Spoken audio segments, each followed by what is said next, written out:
the difference a couple of years can make. In an ideal world, this would have been the tournament in 2020. It would have given Australia the chance to host a T20 World Cup without ever having won one. Well, a couple of years later, with everything the world has been through, we now have an Australia that enter this World Cup as defending champions against a team that they managed to do it against in less than a year back in the UAE. It's Australia versus New Zealand. It's where the World Cup really starts, with due respect to round one. And therefore, this is where we are on ESPN Cricket for T20 Timeout, building up to Australia versus New Zealand. And we're hoping that the weather is going to be the least of our conversations or the least of our problems today. Those 2 years have also given us the chance to get Anil Kumble in our studios for the first time. Anil, very warm welcome, and this is exciting for me. I hope it's exciting for you. Yeah, I hope so. Yeah, it's wonderful to be back in the studios and really looking forward to this game.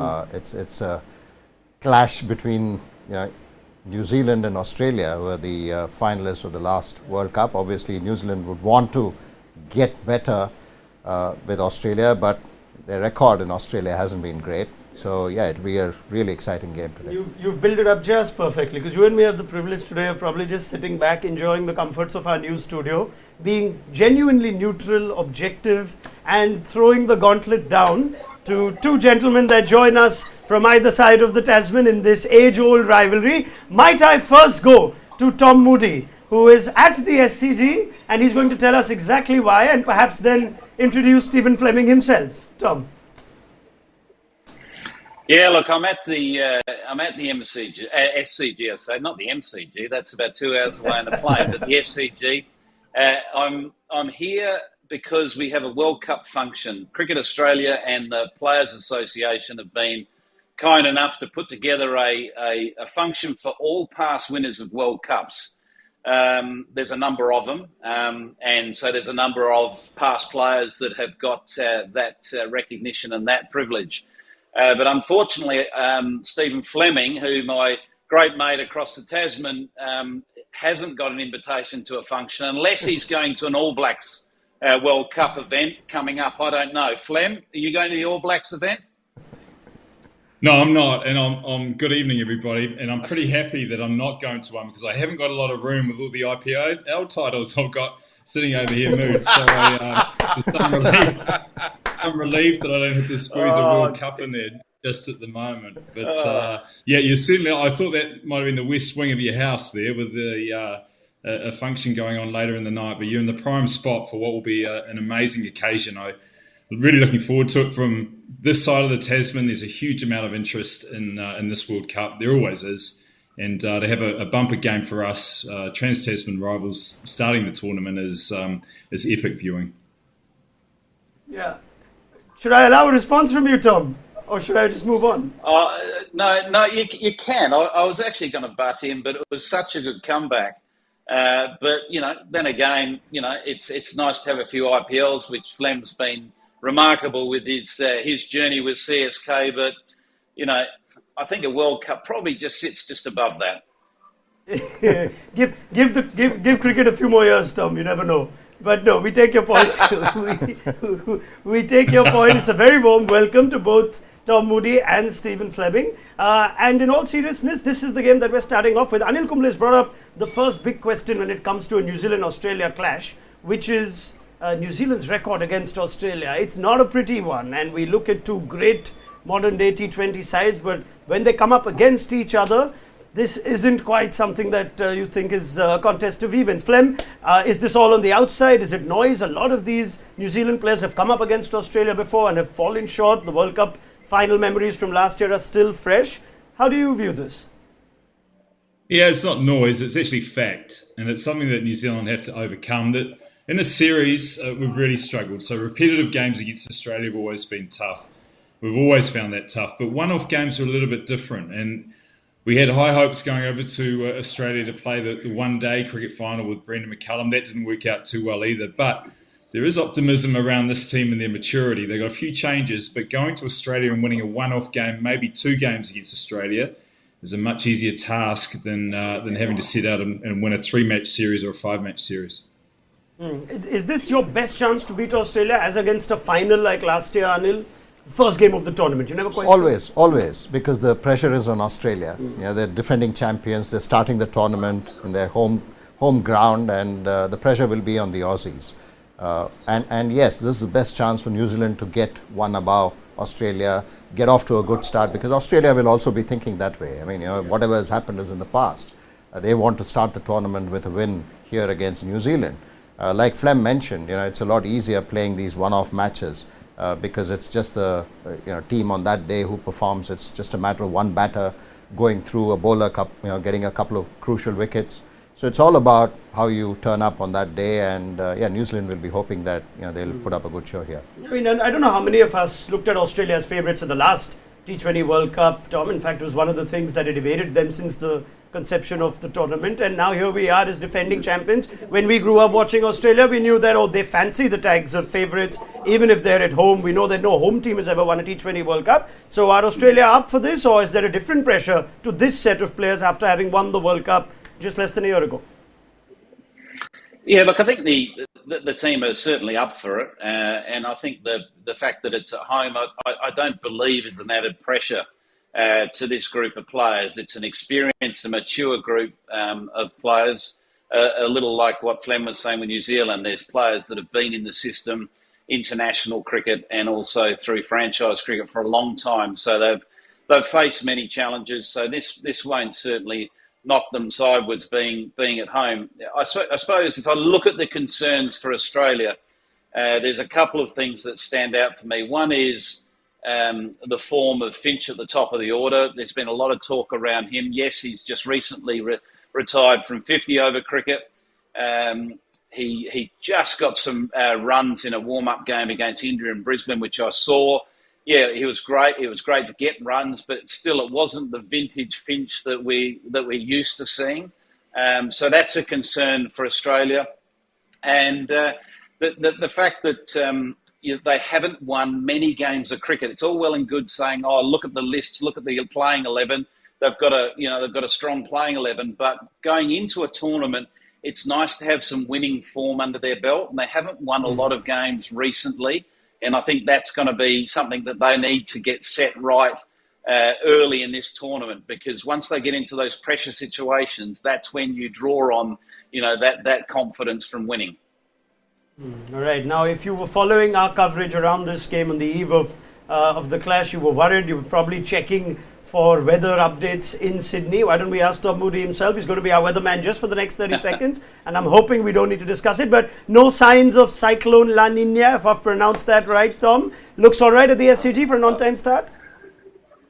Well, I tell you what, I've refused to look at any weather apps or anything on my phone today because I think it was going to jinx it. But at the moment, we haven't had a drop of rain in Sydney.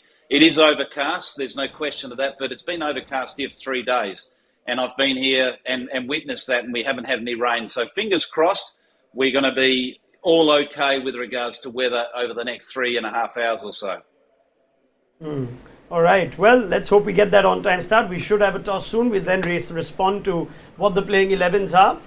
Tom Moody talks about the importance for Aaron Finch in this tournament. Wonder if we could bring up Kane Williamson as a subject as well, Flem. And we have this recurring discussion on Kane Williamson, the T20 batter. Is he still where his game was, say, a few years back? We know that elbow injuries troubled him. I'm sure at some point that becomes a point of conversation in New Zealand too. Kane Williamson and his impact as a T20 batter. Everyone knows his credentials as a leader, but where do you stand on that? Well, it's been a topic of much discussion, and his form since the elbow injury has plagued him has been well below what we expect. There was some optimism around the last innings he played against Pakistan in the final here at Hagley Park, and his timing and his stroke play was back to the Kane Williamson we know. But the thing that I saw and liked was he was a little bit more light on his feet, a little bit more energy at the crease, and a little bit more enthusiasm, if you could want for a better word, because he looked to be a little bit heavy, as though the whole thing's been weighing down a little bit and just creating a little bit more pressure on him. Maybe it's a number of years in the captaincy. Maybe he's had a few players move on and he's sort of trying to carry the side back into the form that they've held for sort of 18, 24 months. So there's a lot of things going on around Kane Williamson, but the one thing he's got to do is free himself up when he gets into batting. There's no point of batting with heavy feet and a heavy mindset when you're playing T20. If anything, you go the other way and just look to enjoy it, look to have some fun. And I saw some signs of that in the last game. So that's good signs for New Zealand. And you're right, boys. He has got to play well for New Zealand to get through to the later stages of this tournament.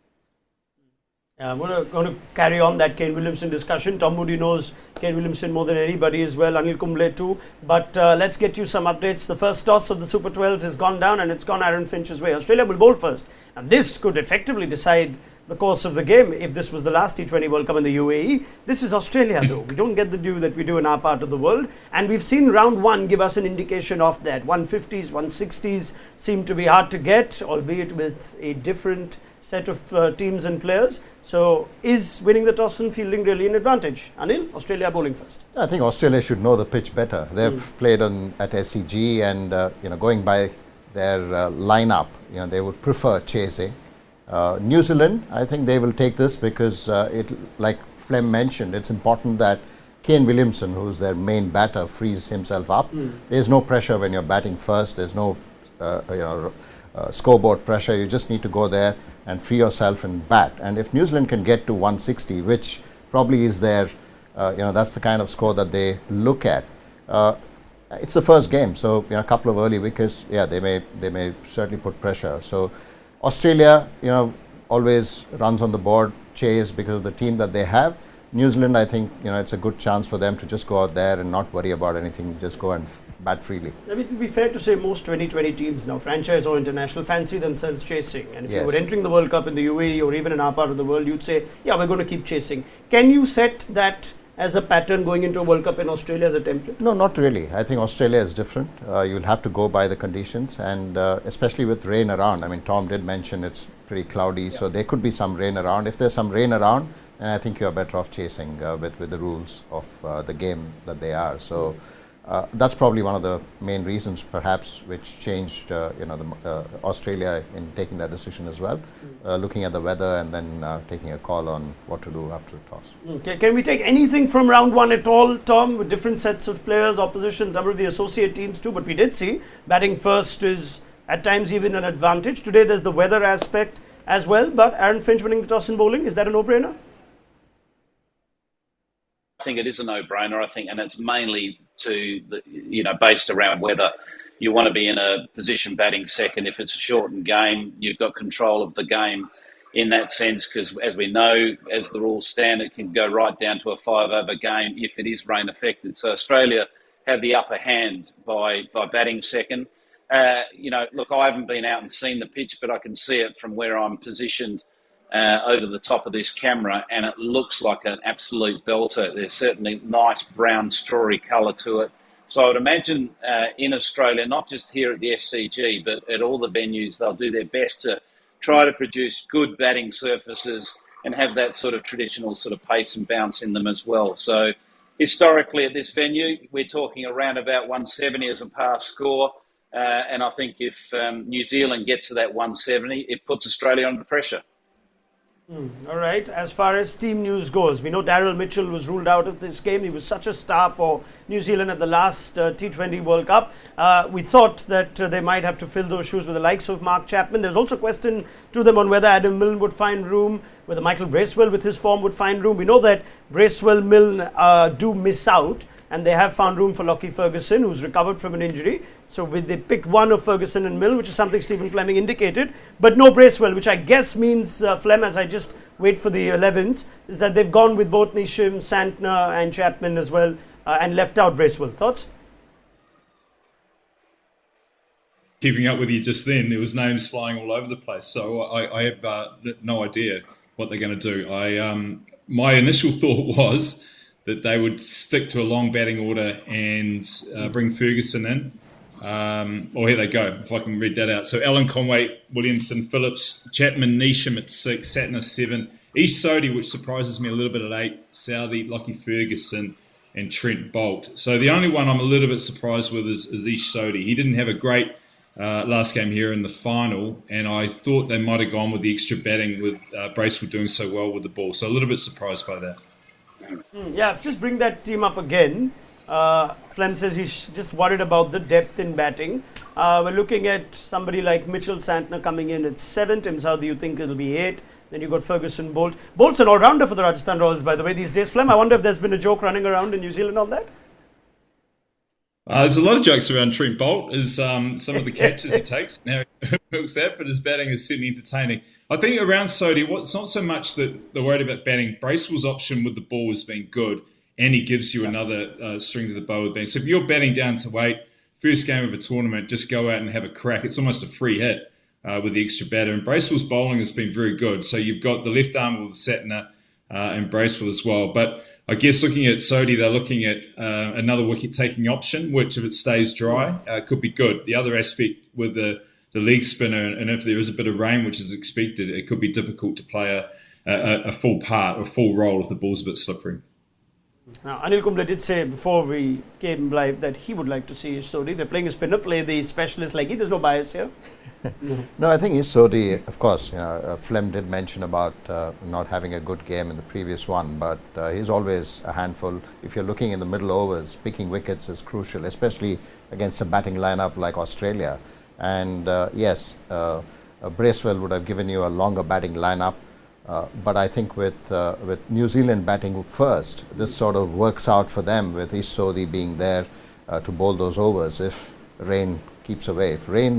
If the outfield is wet, then it certainly becomes difficult for the leg spinner, especially for someone like Sodhi. Would you have been confused going into this game, or would it have been a challenge going into this game, thinking about whether to play your best team or play your team according to the weather? If we get a shorter game, will the leg spinner come into play, as Flem says, in case you're bowling second? No, I think New Zealand probably would have looked at what's the best lineup and then just gone with that. I think that's what they have done. They believe that this lineup is going to win them the World Cup, and you would want to start off against the best team in the competition against Australia to go there and then have a strong bowling lineup. And you have bowling for everything. You have a leg spinner, you have a left arm spinner, you have Lockie Ferguson who's really quick, and then 2 swing bowlers. So I think you have all the bowlers for conditions. They're all experienced. So they've gone with experience, and they've gone with a really good bowling attack with, of course, Neesham filling up for that all-rounders role as well. Yep. And remember, they are still waiting on Daryl Mitchell. We're hoping that he gets fit from a New Zealand point of view sooner rather than later, but it's an opportunity for Mark Chapman. You think that's the spot that Mitchell is competing with? Glenn Phillips seems to be backed by this New Zealand side and setup. Martin Guptill, with all his experience, finds himself as a reserve player now, with Finn Allen taking that position at the top of the order. We'll have that chat in a bit, given we're going to be discussing New Zealand batting first. Let's confirm Australia's team. This is as easy a team as you could have picked, because it doesn't need you to be a brave man to drop Steve Smith anymore. Fine player that he may be, that is just too hard a side to get into. Cameron Green might well walk into a lot of 11s from other teams at this T20 World Cup. He has to wait his turn as he needed to, even with the 15-man announcement with Josh Inglis out. But that's pretty much the team, Tom. I guess bat first, bat second, rain, no rain, Sydney, Melbourne, Adelaide. That's going to be the team for Australia? Yeah, barring fitness, that is the best combination. They've got balance there. They've got all-round capabilities with the likes of Maxwell, Stoinis, Marsh in that, holding down batting roles. The only concern, as I said at the top of the show, is the former Finch in this World Cup. So that's going to be important to him. And also the inclusion of Tim David. Tim David hasn't played in a big ICC event. We all know what he's full of doing. We've seen glimpses of it in the IPL with Mumbai Indians, but is he going to be able to bring it to the table in a home World Cup? Time will tell. But so far in his career, and it's only been a short one today, he seems to have risen to every challenge. All right, now we teased up Kane Williamson as a talking point. Kane Williamson, the batter, that comes under some scrutiny, you think, now, and every World Cup is going to only add to the eyeballs on a player like Kane Williamson. Will he fire? How big a tournament will he have? And David Warner, on the other hand, just as he gets older, just gets better and better with age, doesn't seem to have any trouble. Warner getting runs at the highest level. Gaurav Sundararaman is always a big part of our pre-match shows when it comes to digging out numbers and finding interesting patterns and observations and contrasts. Let's see what GS has got when it comes to focusing on the two talisman batters for both sides. Thanks, Raunak. A very, very interesting battle ahead of us. And we have two heroes from last year's World Cup final, David Warner and Kane Williamson. Both of them have had very interesting fortune since that day. Warner has been striking at over 150 since that time in all T20s, whereas Kane Williamson has been striking at just over 100. What could be a potential reason for this? One could be Kane Williamson's injury, but the other could be seen in the way they approach their innings. David Warner has been very aggressive in the power play, whereas Kane Williamson has not. Kane Williamson's dot ball percentage is excess of 55, whereas Warner is much lower.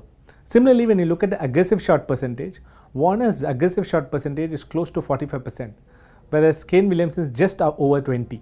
So what you can clearly see is that Kane Williamson has not been able to get his intent right. At the same time, he's been playing a lot of dot balls. Whereas David Warner, even though he plays a bit number of dot balls, his intent in the other deliveries are very good, which can be seen through his boundary as well as his less dot ball percentage. It would be very interesting to see how both these players shape up today. One thing I would like to ask our panel is, what can Kane Williamson do differently in the power play? If he comes in early, should he show more intent or should he continue to play his natural game? Okay, let's carry on that conversation. Flem, let me go to you first. You did make your observations on Williamson being lighter on his feet. I wonder if you could elaborate on that, whether, what that changes just say as a batter and what we can perhaps look forward to seeing from Kane Williamson.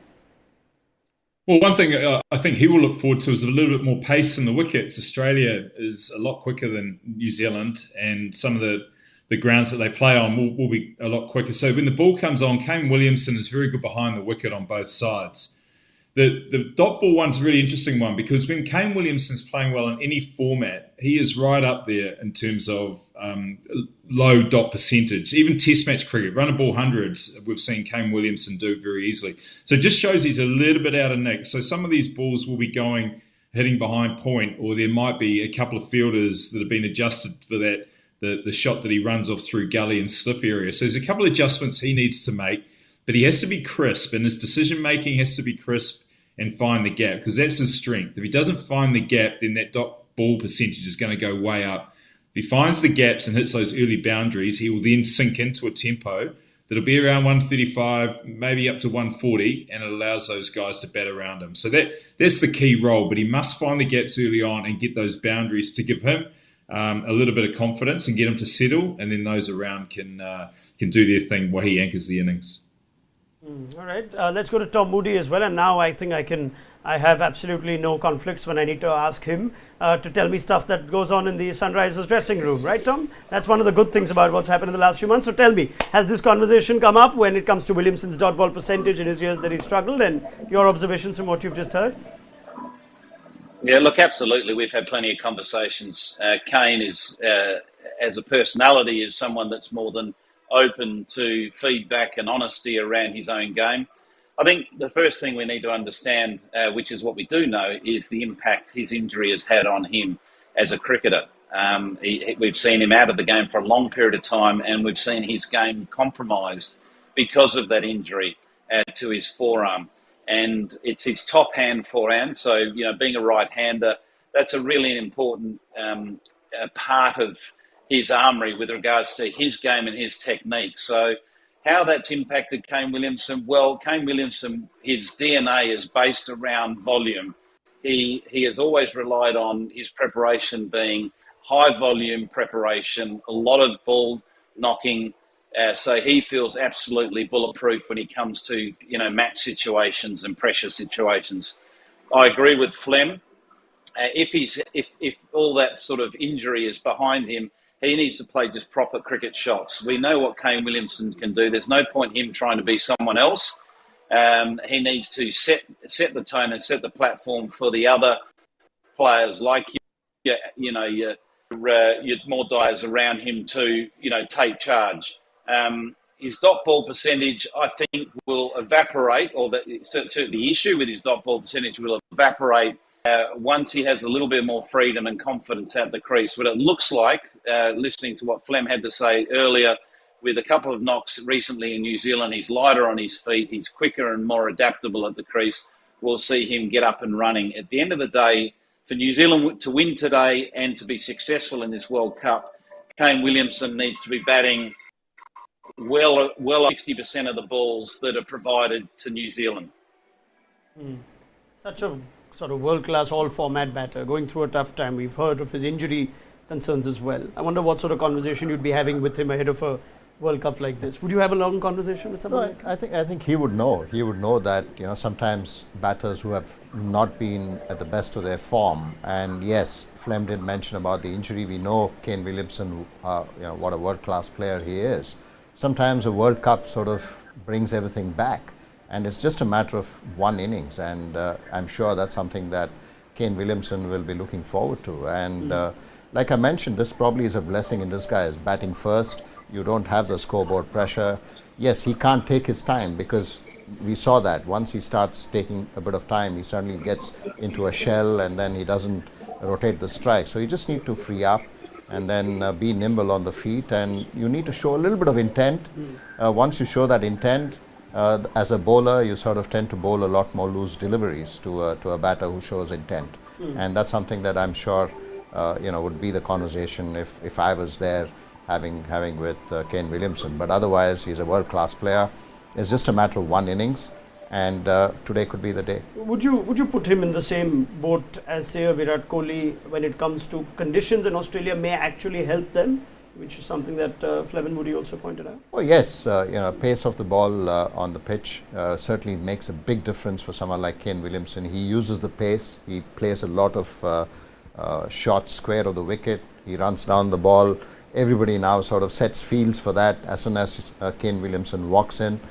So yes, pace on the pitch, certainly helps, and a little bit of bounce. That's his game. So yeah, he'll be hoping that that's what he will encounter today. Now, I said a year has passed since that last T20 World Cup. So not a lot may have changed. Same set of players, similar set of players. Not necessarily for New Zealand though. It's a different bunch of players now that are playing key roles for them. Devon Conway missed out last time on the T20 World Cup. Daryl Mitchell was a surprise opening option and did so well. He misses out the opening game of this one. And Martin Guptill, for all his experience, has had to wait on the bench for the time being, which means Devon Conway and Finn Allen will be New Zealand's top order. I wonder how big a role that could play depending on how deep New Zealand go. Let's start with Finn Allen. There's a lot of excitement and buzz around Finn Allen. I'm going to ask Stephen Fleming why that is, but let's present the numbers that perhaps tell us why. In 2021, rather since 2021, this is the highest strike rate for any batter who's played as much as Finn Allen has, and it's not necessarily the template of a New Zealand top order batter. Everyone's got a bit of a dasher every now and then. New Zealand tend to go Guptill and Williamson at the top and more conventional orthodox. Flem, excited about Finn Allen, and there's obviously a reason why he's keeping this spot ahead of Martin Guptill. Yeah, I am excited. I'm excited because you got to look at the combination of the top three. Devon Conway has put up some big numbers as well, but one of the concerns is that Conway and Williamson together just lack that little bit of dynamic intention or the ability to blow the game apart. Finn Allen provides that. So with him being at number one and then Conway and Williamson being able to bat around that, it just gives them a real attacking point at the start. And that's why Finn Allen is very important. His numbers are very good.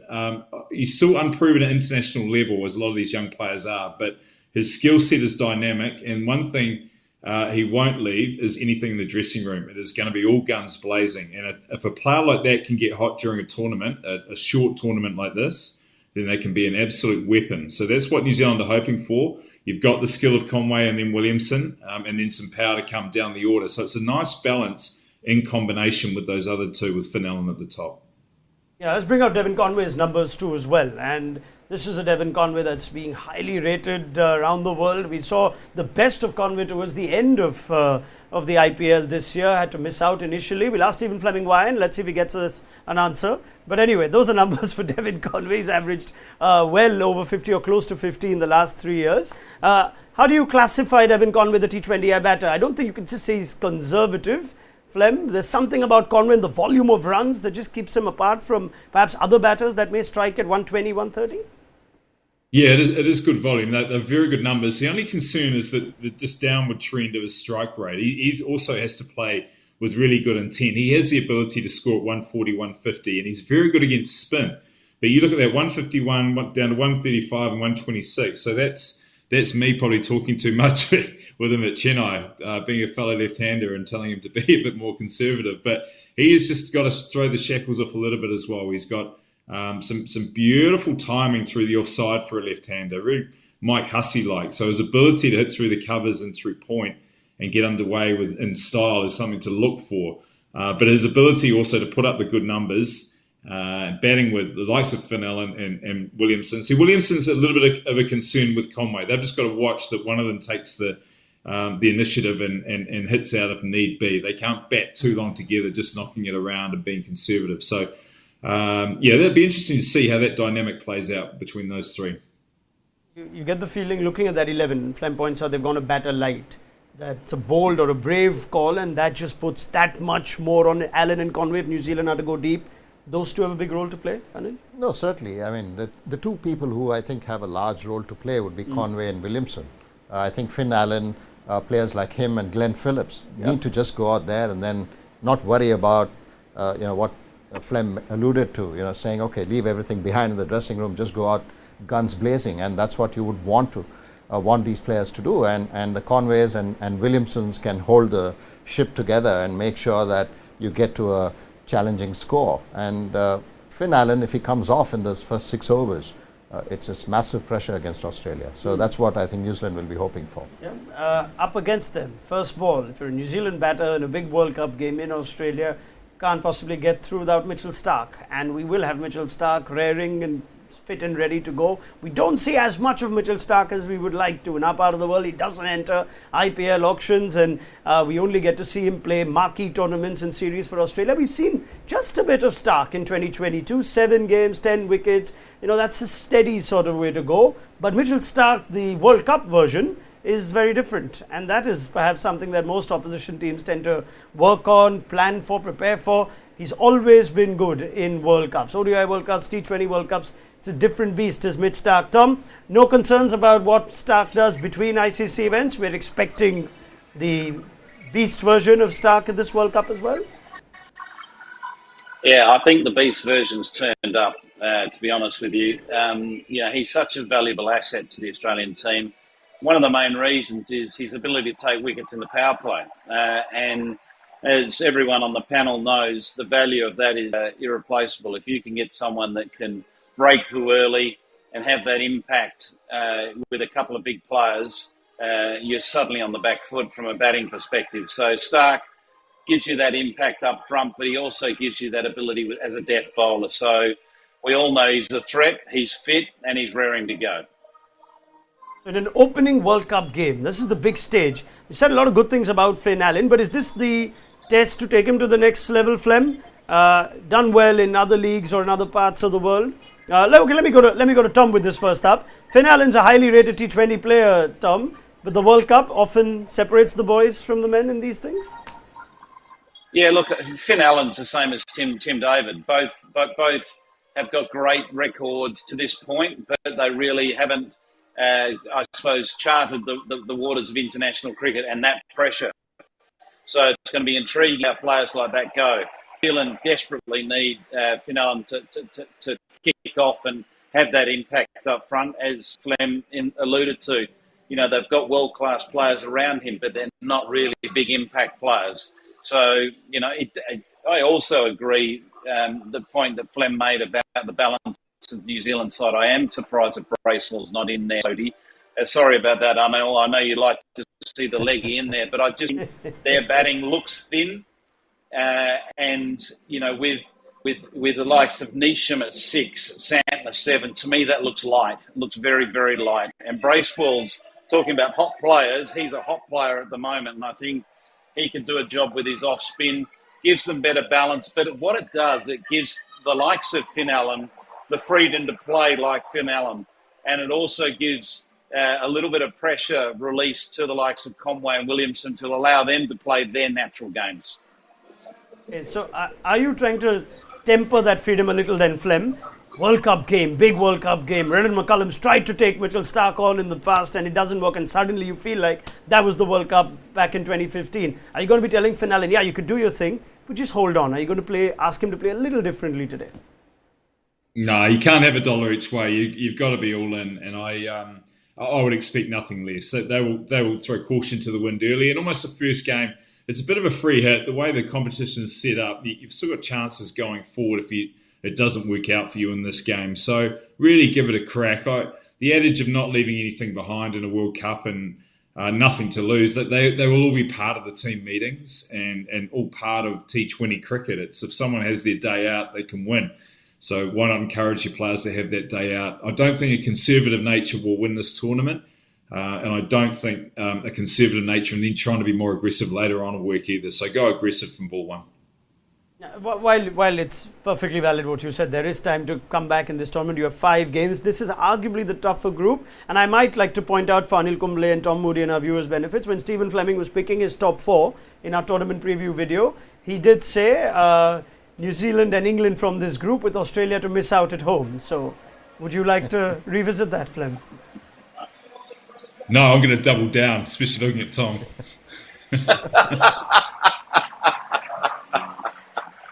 I wouldn't expect anything other but doubling down from you, Flem. All right, keep it going, boys. This has only just begun. Let's get a first innings prediction score.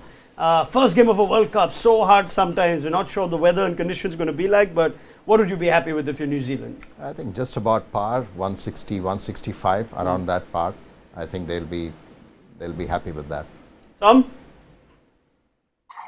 I think they've got to be at least around that 165 mark. The pitch is very much centre of the ground here. There's no sort of short boundaries, so I think that's going to be a score then they will need to get to win this contest. The weather and whatnot, perhaps if there is some rain about, can you think that way batting first at all, Flem? Does that push you to get a bit more if DLS comes into play? Well, you can't really think about it, but you have to think about it because it's a big advantage if there is rain during a T20 game. The rules just don't quite level it up in terms of giving the advantage to the team batting second. So if you get in a position where you can push a little bit further past, then yep, take it. But as the boys are saying, 165 with clear skies and no rain would be a good contest. All right, brilliant. Well, it's been a fine start today with no interruptions on our first T20 timeout show for this World Cup. So big thank you to Stephen Fleming as well as Tom Moody. I think one of the buffet counters is open, Tom, to the corner of your screen. So why don't you head there right away? And we will see you in 20 overs time. Anil Kumble will be with us then. Gentlemen, let's pick up the chat then. Join us after the first 20 overs of the Super 12s on ESPN Cricket for T20 timeout.